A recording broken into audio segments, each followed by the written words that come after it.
Welcome to Samba Samba. Enjoy the video. You start by confirming compatibility. Check the phone accepts a physical SIM and the correct SIM size.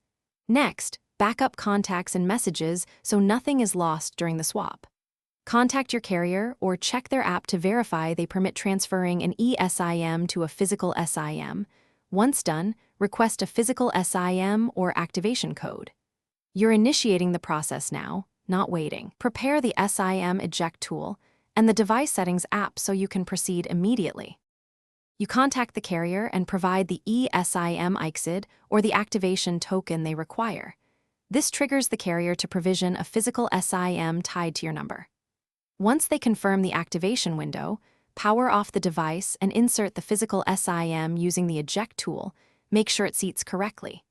Power on, then open Settings, go to Cellular or Mobile Data, and enable the new SIM. Check signal bars and carrier name to confirm the network connection.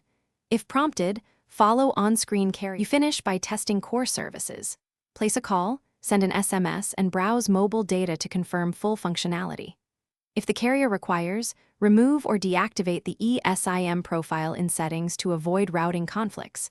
Make sure to follow their exact removal steps. If something fails, restart the phone, toggle airplane mode, and recheck APN settings. If still unresolved, contact your carrier with the SIM ICSID and account info. This single troubleshooting tip, call the carrier early, usually resolves provisioning or network registration issues. Thanks for watching. Consider subscribing if we helped you.